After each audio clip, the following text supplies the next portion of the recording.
and I have to apologise in advance to any fans of the movie Hoosiers. That does come up, and I'm not a fan. And you're wrong if you are. After that, we're going to be moving on and talking about a bit of a weirder category. We're doing the best ever job from a movie that you would like to have. But before we get stuck into all that, Craig has had a bit of misfortune this week. Absolutely devastating stuff. So I'll let him tell you all about it. Enjoy!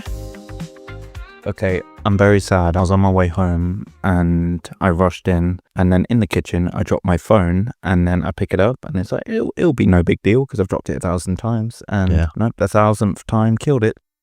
My phone's dead. Oh man. And all I'm seeing now is rainbow colours like flickering on the screen, and it makes me very sad because I've just lost a lot of money buying a house. Then I bought a car, then my body went to crap, and I had to buy physio at £60 a session. Oof. And now I have to either buy a new phone or pay to get my phone repaired. I'm very sad. Oh dear. But did you know I've never broken a phone screen? I've dropped my phone a million times. I smashed it, broken it in basically any other way but a phone screen. Yeah, take that, Craig. Tom's never broken his.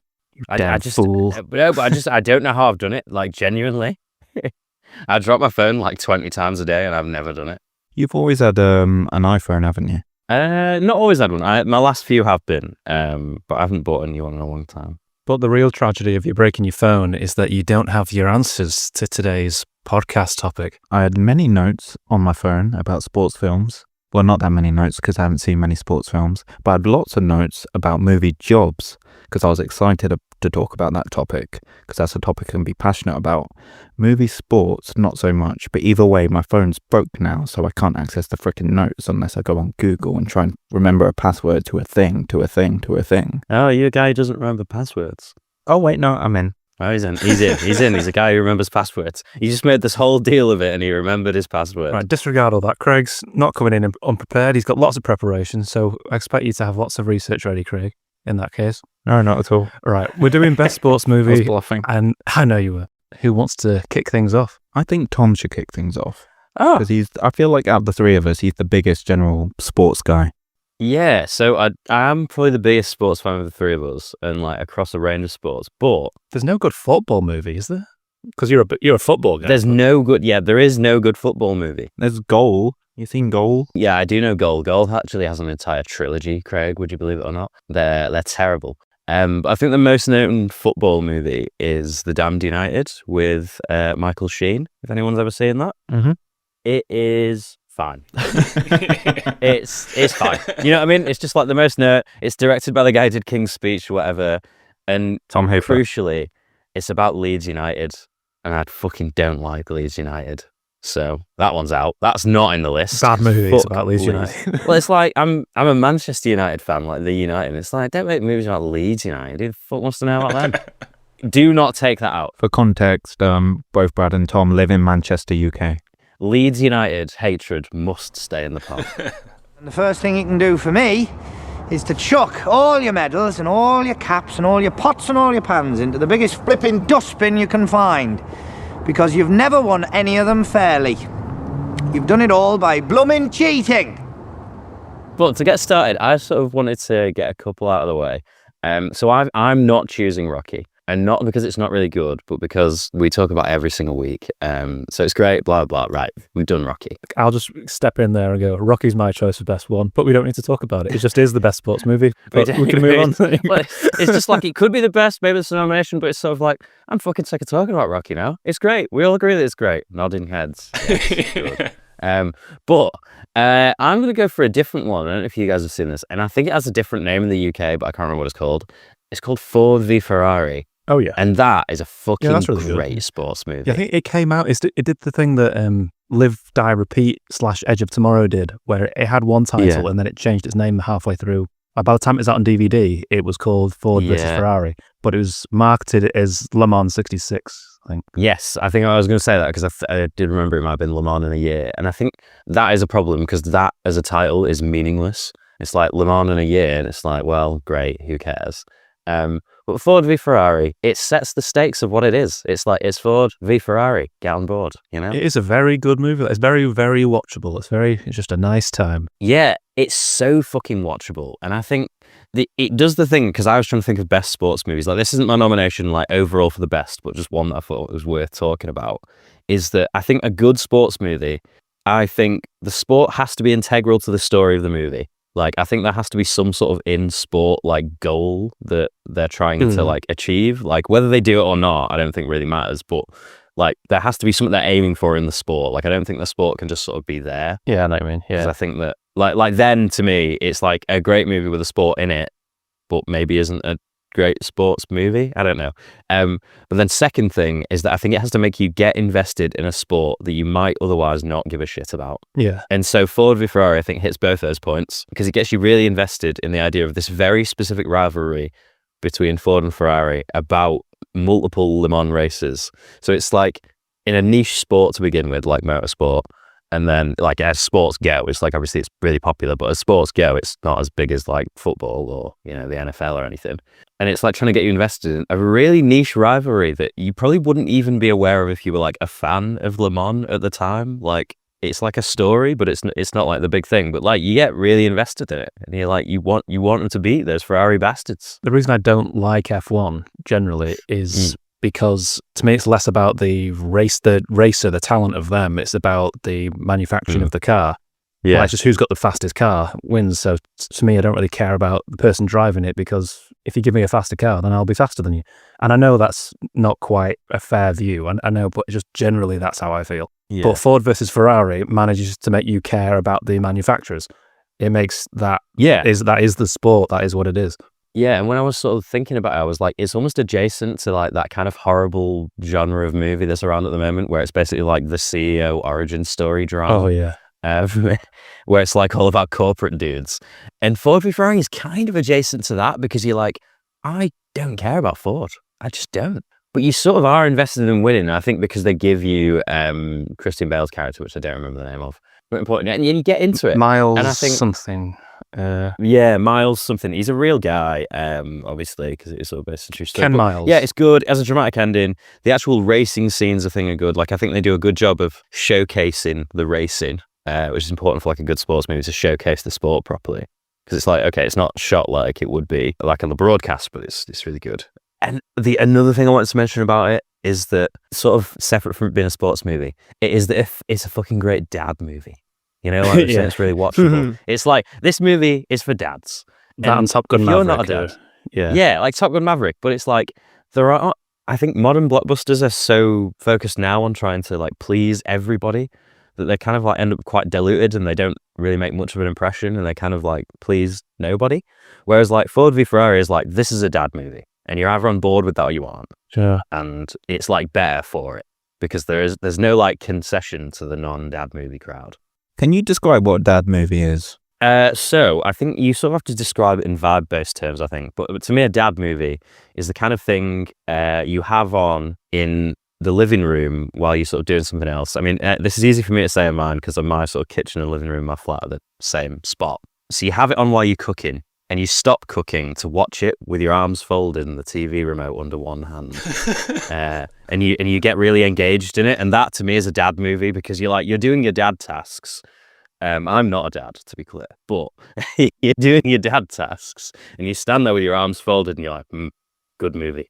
And it has to have guys being dudes and doing dude stuff. I think that all comes into a dad movie. But I don't know, what's everyone else's feeling on that? Just wondering now if sports movies generally lend themselves to being dad movies, because obviously sports are quite a dad niche.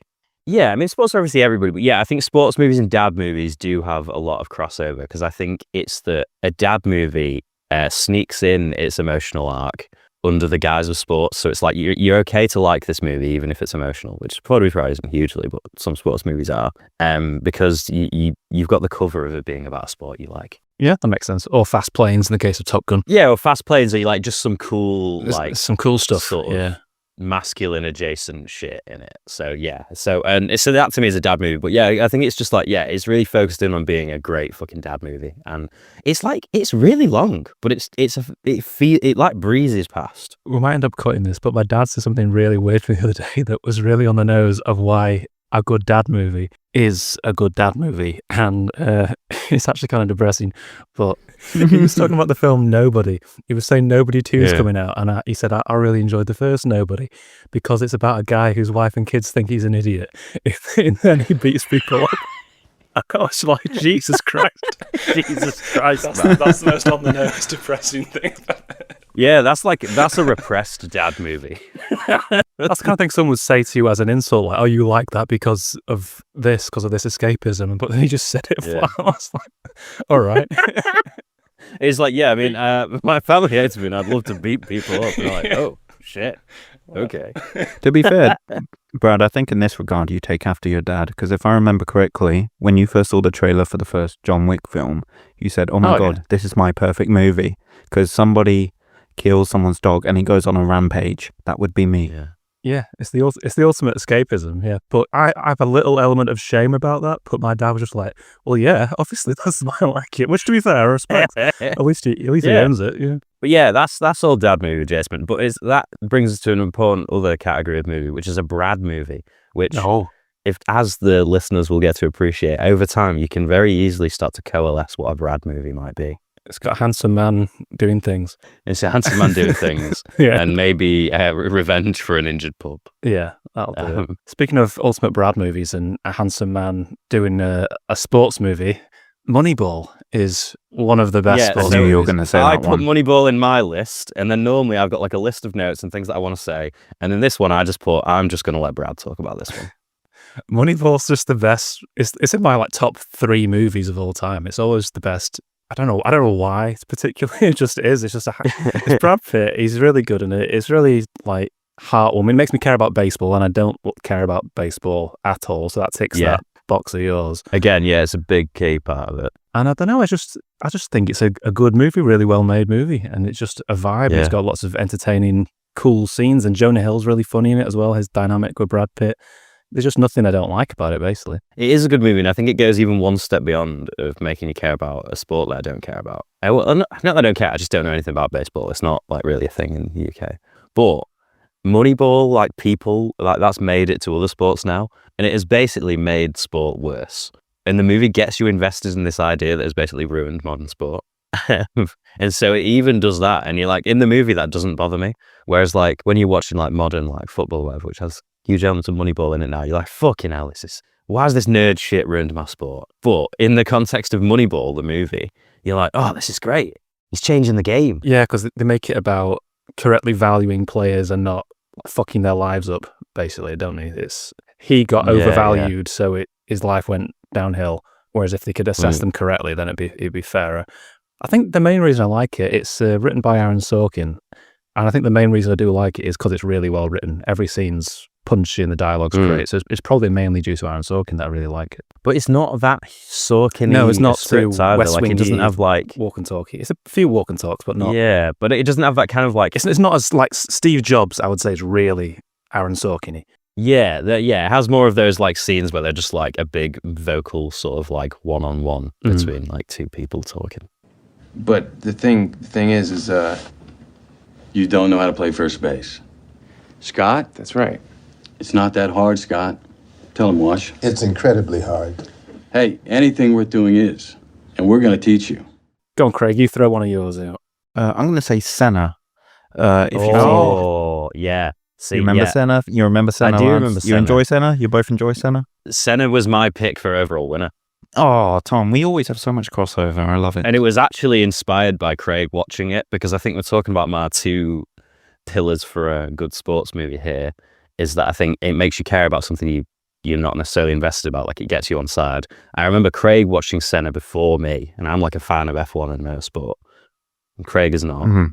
I remember you watched it before me, and you were like, you have to see Senna. Didn't I? Senna is so good. Yeah, I saw it during a phase where I'd just watch anything critically acclaimed. I was like, okay, I'll check it out. That's good. And then it turned out to be quite I think it was actually the first of its kind documentary where it just slaps together a bunch of archive footage and interviews and stuff, and then has a character who's since passed, but collate interview clips of him together and have him tell his own story. I think the way it's told is very, what's the word? Not innovative, but like bold for its time. The narrative they construct is so good considering they're just assembling whatever they can find from archives. Yeah, no, it's really impactful because I sort of wrote the same thing where I was like, I don't know if any technique that's used in it is original. Like, I don't think it's the first to do any of those things. There's no talking heads in it. It's only archive, but it's sort of bends reality slightly to essentially make what is a propaganda film for like the legend of Senna. Like, it's one of these where I think it's hugely influential in that kind of documentary. And then the same guy made Amy and Maradona. I found it really interesting that a thing he said that I read ages ago and looked up again when I was looking for this is that he's like, I'm not really interested in making like an investigative like documentary into somebody's like the person's life. He's essentially like just interested in making like love letters to the subject of his documentary. But also it means there's like no room for any doubt about like Senna's greatness at all. You people really do know myself. They just don't understand. Being so young and always in a fighting will. Nothing ever has come easy. Yeah, and I think it has all the natural tropes of like a good sports movie built in. You know, you have like a really good underdog, you have a rivalry, there's politics of the sport, and there's danger of the sport as well. And the danger is like something that becomes more prevalent as the film goes on and then builds to its climax. It's weird because I never got to watch the film without knowing what the ending of that is, but I imagine it was really different for you if you don't know anything about Senna. I know nothing. That almost comes across as like a twist, I guess. And because that's how they've structured it, isn't it? It's like, spoilers for anyone who doesn't know. Obviously, Senna dies while racing. But if you don't know that, I imagine that's like hugely dramatic. Like, Can I interject and ask, have either of you seen a film called Hoosiers? Oh, yes, it's the biggest piece of fucking shit. It's the most boring. I wanted to talk about this. seen it. What's your opinion on it? I haven't seen it, but it keeps coming up on top on like best sports film. I kept seeing it in the list, and I was like, I've never heard of this movie in my life. So blind spot there, but There's a genre of movie, or not even a genre, it's more like just a plot that gets copied and pasted, wherein there's a plucky team of high schoolers and a coach comes in from outside of town and raises them up and makes them great. It's in like everything. It's in Coach Carter, Remember the Titans, Hoosiers, The Mighty Ducks, Bad News Bears, Hardball. There's like 50 movies that do this thing, and none of them are good. And it's always there's always some racial element to it that they never address, and I find that weird. And it's just like, why? Why? If you want to feel justified, Brad, I'm looking at a list right now of top 20 sports films ever on IMDb, and the rating, even though Hoosiers is number 1, it has one of the lowest ratings on the list, which makes no sense. It just does absolutely nothing interestingly, and it just expects you to care about this high school basketball team for no reason. It gives you nothing to care about, at least in Coach Carter, which is basically an exact clone of Hoosiers. He's trying to get them into university and teach them to fix their lives and stuff. Hoosiers is just about the basketball game, and the whole town gets like really mad about it, like it's the end of the world. It's a high school basketball game. Who gives a shit? And there's like 50 versions of it, and they're all shit. So you didn't like it, Brad? I didn't like it, no. That's all. Well, I'd like to apologize then to any American basketball dads out there who probably strongly rate this film that Brad's just destroyed. Tom's talking about a movie that makes you give a shit about a sport that you don't like. Yeah. I don't like basketball because of Hoosiers. We trust that you're a fine, upstanding, God-fearing man with Christian morals and principles who will set an example and a standard of leadership for our boys. Tell me, do you believe in man-to-man or zone defense? Here's a movie that I wanted to talk about because I know Tom really rates this movie, and it's got a lot more going for it than Hoosiers. Challengers. Oh, what a movie. What a fucking movie. What a fun movie. That was in my top 3 movies of last year. I didn't see it, but I do know. I suspected Brad would mention it because you are a big tennis guy, aren't you? I'm a big tennis boy, and there's no good tennis movies, really. Wimbledon? Yeah, because I was thinking about the other ones, and I think what they do is that Wimbledon as well doesn't really care about the tennis aspect. Like, it's a rom-com, and then the tennis bit is like, I guess we'll get through this until we get back to rom-com stuff. Yeah, it's just assessing, yeah. Yeah, whereas like Challengers, I think the thing that I love about it, it's got this approach of somewhat like it's made by someone who doesn't care about tennis. So they've got this other way into it. They're not like worried about filming tennis the way someone who's into tennis would normally expect it to be seen. So there's loads of outside the box thinking there. You know, I read an interview with Guadagnino at the time, which I think is how you say his name. Correct it if it's not. Him being asked, like, oh, did you watch loads of tennis coverage to shoot the movie? And he was like, well, like, I'm familiar with it, but not really. But he's like, sports coverage is really objective, especially in like tennis. It's like the wide shot and then a couple of reactions and then maybe a close-up while they, you know, do something like this or that. But generally, it's just meant to communicate what is happening moment to moment in a tennis match. But he's like, well, what if we were just like trying to make the whole experience of it as intense as possible? And that, I think, allows you to have a way in, even if you don't care about tennis. But also, I think the thing I really love about it, I was worried that it wasn't going to do this about halfway through, is that it's built around building up to like a big match. It's like a final match between two of the main characters. But in the grand scheme of tennis, things like isn't important. Like they're not trying to win the US Open as the final bit of it. Like that's not part of it. And I'm so glad that that's not a thing. It's like, oh, you're really into this because the personal stakes of this are really high. But the tennis stakes of this aren't actually that high. Like they are, but they're not like, it's not like, oh, one of them's going to be world number one if they win this match. It's like, it really trusts itself. It's like, it trusts the drama it's created itself to carry that match. And it's got a sexy soundtrack. It does. The soundtrack I love as well, because it's another Trent Reznor, Atticus Ross one. And I was like, oh, you kind of know what that'll be like. And you can hear elements of their usual style in it, but it's also so different. It's all so over the top, but in a way that like tonally really works for that movie as well. Yeah. Where it's like, right, we're doing everything. It is a fucking great movie. And I did want to put it first, but then I was like, that would all just be recency bias, and because I liked it. So that's why I've sort of got to go for Senna. I'm going the best sports movie of all time, Rocky. It's just a fact. Without us having discussed it in depth in any way. Yeah, it's Rocky. It just is Rocky. It's Rocky. Rocky is Rocky. The end. Creed's also good. Rocky 4. Creed's good. Great, but it's not like a great movie, but it's great. Rocky 4's the one with Ivan Drago, isn't it? So that's why that's great. Rocky 4, I think, is a terrible movie. Like, it's watchable, but it's 99% montage, but it's... Yeah, it's 99% montage. Like, as a movie, it, like, barely exists. But, like... Yeah, but it's good fun. It's still great. The first Rocky's the best Rocky. But yeah, we don't have to talk about Rocky. Everyone knows Rocky's great. We've spoken about it in every single podcast. Not everyone's seen Rocky, so we'll just say it's a good underdog story. It's about heart. It's like about working class struggle. Breakout for Sylvester Stallone. It's got memorable moments, memorable music, memorable montages. It redefined the sports movie in a way, and it's sort of emotionally universal. There you go. To anyone who hasn't seen Rocky, it's basically that. That's it. You don't have to bother watching it now. Craig's done it for you. You didn't even mention the love story. I said it's emotionally universal. Is that how you describe a romance? Yeah, it's emotionally universal. I'm happy to go with Senna as the best sports movie because also it's the only one that's real.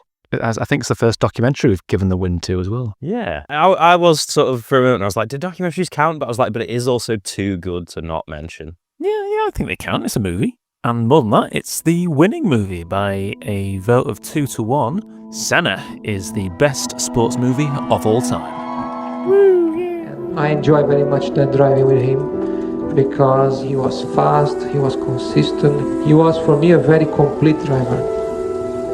And it was pure driving, pure racing. Now we need to talk about the best job to have in a movie ever.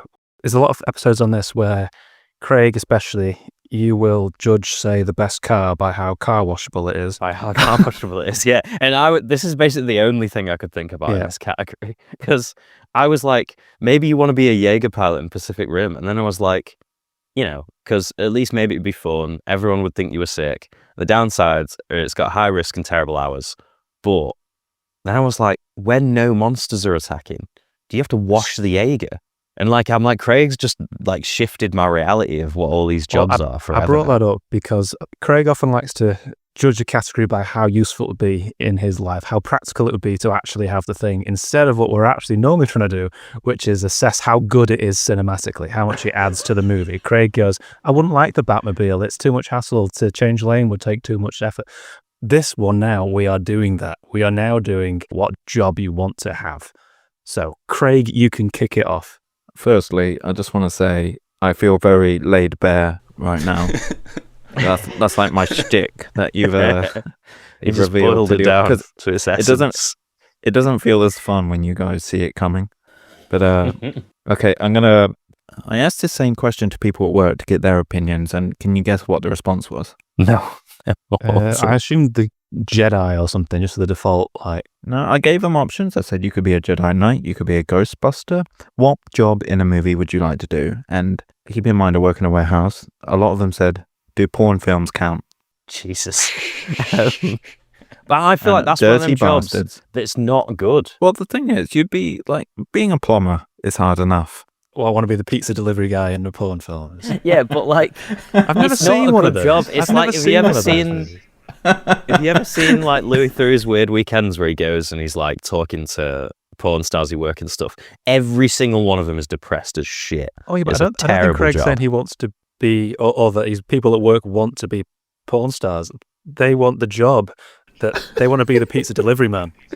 But that means you're in. Yeah, that means you're in the. But you're not a porn star. He's a pizza guy. He's not a porn I just star. think like I just think it's hard enough. It's hard enough having a 30-minute delivery guarantee. But if you got a guarantee, you're back you're like, that's just not fair.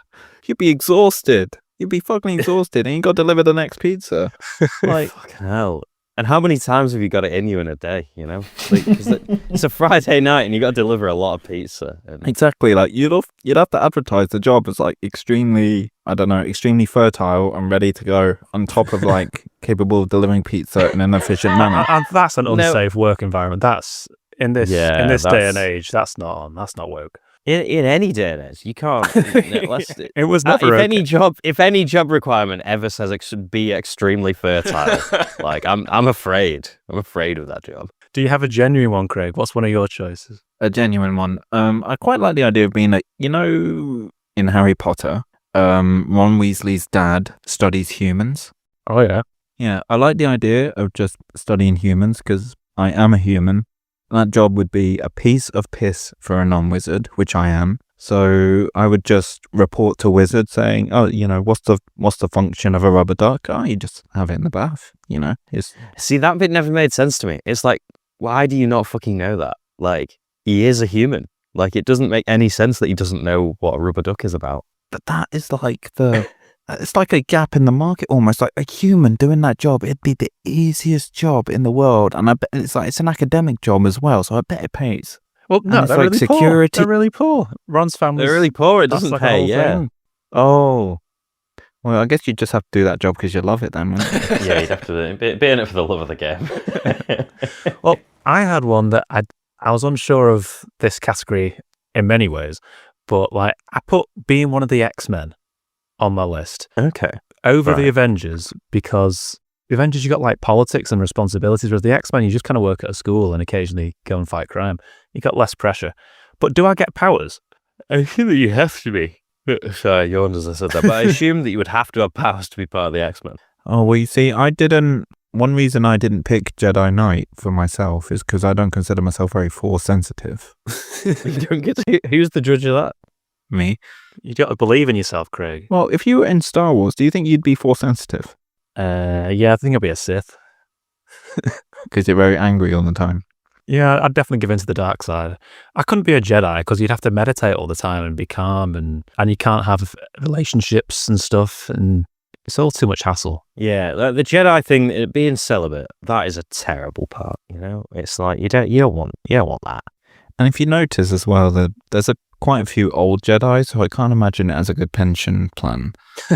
Yeah, it's still what's the working. retirement age on a Jedi? Yoda's still working into the grave. He's still working when he dies. He's still training. Hundreds of years as well, because your lifespan can be really long. I suppose that's why they don't have a pension, because it's like, oh, some of you are going to die at like 60, and I'm not going to die for another 600 years. That's not fair. So, No wonder Anakin did what he did.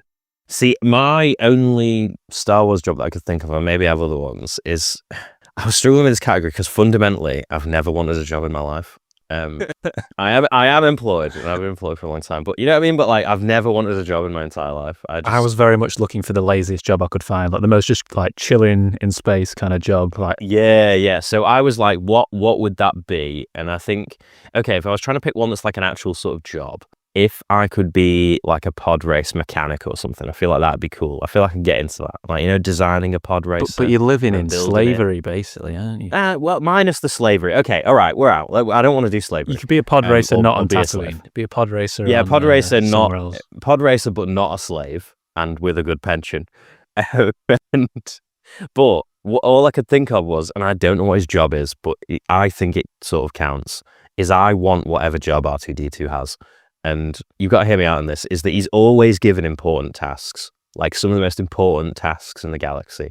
And he's shit at him. He always does a bad job and everybody loves him anyway. So like, there's like a key part of the new trilogy where he's just asleep and he had the important info this whole time. And like, nobody ever criticizes him for it. And they love it when he gets it right. So that's like the perfect ideal of a job for me, which is that when you do it right, everybody loves you. And when you do it bad, nobody cares. But in this scenario of you having R2-D2's job, so Leia comes up to you and goes, take these files. Yeah. Are you a droid or are you just Tom? I think I'm just Tom. Right, yeah. so here's how that plays out. You get on a pod and launch down to Tatooine, and the guy scanning the vessel that previously said, "Hold your fire. There's no life forms. It must have short-circuited." he now says, there's a guy on board, shoot it down. So you die within the first minute of the movie. Well, no, I could, but I feel like with it, you've got to make it work in universe, and that they're expecting me to be a dude in this situation. I guess I don't know. I've got his job. I think I like the idea that basically R2-D2 in canon falls asleep on the job for an entire movie, and nobody's annoyed about that. Everyone's fine with that. Yeah, everyone's fine with it, and that's kind of like my ideal. If I could fall asleep on the job, and everyone would just be cool with it. Well, see, this is kind of my reason for. I was going to go for a Star Trek captain or officer because you get to explore the universe, have lots of adventures, and that's all fun. Yeah. But it's so much responsibility and so much work, and they're always so smart and like the perfect people, basically. Like that's so much effort to keep that up. Yeah, you've got to really love it. You know what's a better version of that, Brad? A Man in Black. You'd be a great Man in Black. I'd be a good Man in Black. I could be a good Man in Black. Yeah, that could be fun. But you got to have this whole secret identity and stuff. It's all a hassle. Well, no, it's not a hassle because you have a neuralizer. So if you do your job wrong or let something slip that you shouldn't, just... Yeah, but at the end of it, when Kay wipes his mind, he's not happy, and his partner wasn't happy, and the retirement seems like a real fucker. Seems like a lot. It's one of these. It just takes over your life a bit, doesn't it? You know, you got to have good work-life balance, I think. Now, my actual choice is to be. I don't even know what the title of the job is, to be fair, but just to be one of the dudes in the Matrix. Just one of the dudes. Yeah, you know, like you get to be Morpheus. I don't know what his job title would be, but you get to go into the Matrix and fuck shit up. Oh, but that means you live on a ship and, in Zion. Yeah, but we're not voting for the best life to have. We're voting for the best job, and the best job is surely the one that lets you go into the Matrix and get away from your shit life. I don't think that job, though, exists without the life. But the job is, you'd be so excited to go to work in the morning because life's shit. So you're like, oh, this job gives me, I get to be Superman and fly around and fight people and do cool shit and then eat what I want and do what I want. It's so much better than my regular life. You'd be so excited. Well, I guess, your work-life balance is flipped, where your work is you're great and your normal life is shit. Yeah. Yeah, whereas I think you want both to be good. Brad, you know what I thought? I thought for sure you'd say, or maybe you did say and I wasn't listening. Dinosaur Wrangler from Jurassic Park. Oh, I nearly said before, yeah, but I didn't. That's a good job. Yeah, because you get eaten. You're Yeah, going to it's get pretty- eaten. You get to be a dinosaur guy, you know? Yeah, you get to look after dinosaurs. But Chris Pratt was basically that in the Jurassic World things. And I'm not working at Jurassic World. Fuck off. I refuse. What about Jurassic Park? I'd work at Jurassic Park, but then I'm going to die. I get eaten by T-Rex. There's no doubt ever you're gonna die on that job. Every single time they do dinosaurs, everyone dies. Yeah. Tom, what's your pick? Go on. Well, I'm struggling because what I wanted to pick is that in this sort of Ford v Ferrari vein, being that mechanic / racing driver like Christine Bale's character, I feel like it's pretty good. I feel like I could get into that. And that's one where the terrible hours make it worth it because you get to do something cool. But I think I'm just like, does it need to be like a less real job? Because you could have that job outside of a movie. Does it have to be more of a movie job? And that's sort of open to... Well, both of yours seem to be racing based. So you want to be some kind of cool race car driver. Oh, you could be a speed racer. Yeah, and I think... You could be in Speed Racer doing weird I shit. don't rate Speed Racer, man. There's been a lot of Speed Racer revisionism, and they're like, it's actually secretly a great movie. I'm like, is it? Like... It might be plot-wise, but visually, it's awful. Yeah, cartoon. it just like it looks horrible. I think it's a hard thing to get past for me because it's sort of like it is a visual medium, and if it like looks bad, like I mean, obviously some movies can look gritty or ugly or whatever on purpose, and that's part of the story, and that's all fine. But just something where it's just like, ugh, no, Speed Racer. Ugh. You know, a bit of random trivia. I knew I worked for a sound team, a movie sound team, and they were really annoyed they didn't get to work on Speed Racer because it paid well, and they were moaning about it. About when did Speed Racer come out? 2005. It's ages ago, something like that. Yeah. Yeah, let's say that. Like 13 years later, on the set of Horrible Histories, the movie, which I worked on, they were still saying, "Oh, remember when our boss screwed up getting us a job on Speed Racer? You know, we could have worked on that." And I think, is it not a good thing you didn't? It's like, but it paid so well. Yeah, but do you really want Speed Racer on your CV? To be fair, the sound might be really good in it. It's just like Tom says, visually, it's. I don't know. It seems like the sort of movie that'd be ADR'd to the bone. Sorry, Tom. Did you say your final pick? No, not really. That kind of. I'm going to go for the Pod Racer because it combines the racing with being a mechanic, and I can get on board with that, minus the slavery. You're also going to die. A lot of them die in a race. Yeah, but but the thrill of the race, man. It's impressive. In your scenario, you've negotiated in your interview no slavery. Yeah, no. Well, you are a sought after mechanic. Yeah. Well, the thing is, in my imagination of this, I'm like the center of the pod racing world, and so they're like my talent means that I don't have to be a slave. To be fair, I don't think the pod racers are slaves. Yeah, I think Anakin's maybe the only slave. Because isn't it part of it that they're like, oh, this slave boy thinks he can pod race? All right, okay. This isn't my final pick. I was tempted to go with I forget what the job's called, but sort of the host of the hotel in John Wick. The concierge. The concierge, dude. Yes, I was very tempted to go with that because I'm like, oh, you hang out in a hotel with assassins, that's very cool, but you're not allowed to do anything in the hotel. Yeah. So you get like the cool vibe, but you don't get any of the danger. And I bet that job pays well and you get free room and board in New York. I think that's a great job for your 20s. It's a great choice, but only if you get Lance Reddick's voice because he sounded cool as shit. And as always, it is a pleasure having you with us again, Mr. Wick. I do not have that voice. I'd be more like, hello. No, but for the job, you get it. You get the voice. Craig would be very weird at this job. You talking to John Wick would just be the most awkward conversation. I'm just starting you just being purposely obtuse when he's asking you something at the front desk, and you'd be like, "Oh, hey," and then he's like, "Can we just get a new guy, please?" Like, yeah. He's just trying to check in, and you're talking about the car washability. You'd be cragging him. You'd be doing it on purpose. But yeah, you'd be doing it on purpose. How you doing, John? Oh, my fiance died, and my dog got killed. Oh no, I hate when that happens. I know how you feel, man. I have a headache. It sucks to be us, doesn't it? Yeah, I broke my phone on the way in as well. I'm still sad about that. My main pick, Monsters, Inc. Oh, yeah, that's a good shout. Yeah, being a scarer. Yeah, oh shit. No, Monsters, Inc., but doing the stand-up bit, so you're not scaring kids. You go into kids' rooms at night and do a stand-up routine and make them laugh. Okay. And it seems like a job that pays well. It seems like it's got security because kids are always there laughing. And the energy grid relies on you, man. You're like a really important guy. Yeah, you end up on the front of magazines and stuff. And I figure if I can negotiate a day shift, you're mainly doing Australian kids. And they're fun. And what about that, Craig? What's the addendum? No, just like it's just flexible hours. Because like if you don't want to do work at night, you're like, okay, well you'll do the Australian kids. You're gonna see what I love about this job is that you get to do the Australian kids. While the kids are awake while we're asleep. No, I know, but you made it seem like there was some kind of special thing about Australians that you really thought you'd connect with. I'm glad you said that one because I was trying to think of a kids movie job. Because I also thought a kids movie would naturally you'd be more likely to be happy in it because the movie's going to be geared that way. But I couldn't think of one. And yeah, Monsters, Inc. not being a scarer but being a comedian, that's a pretty good gig. I think being a scarer would be easier. It's easier to scare a child than it is to make them laugh. Yeah. That's fact. Yeah, I wouldn't be good at the job. Yeah, I'd probably be better at being the scarer, but it's a way worse job. I think, the comedian in Monsters, Inc., I think that is the best job. I'm going to have to go with Craig on that. That's because I think it fulfills the criteria of being a movie job. and it does seem like the best one. It's quite wholesome. It's actually a real job as well. Yeah. I'm not doing the night shift though, because if you got to start trying to make like English kids laugh, we're out. The thing of I chose The Matrix was for you get to fly around and do cool stuff. You don't get to do that cool stuff in this job you're talking about, but The Matrix one's not a real job really. So I'll go with you, and I'll switch over to being a Monsters Inc. comedian. Is this our first ever unanimous category? It might be our first ever unanimous, yeah. So well done, Monsters Inc. You have the best job in the end.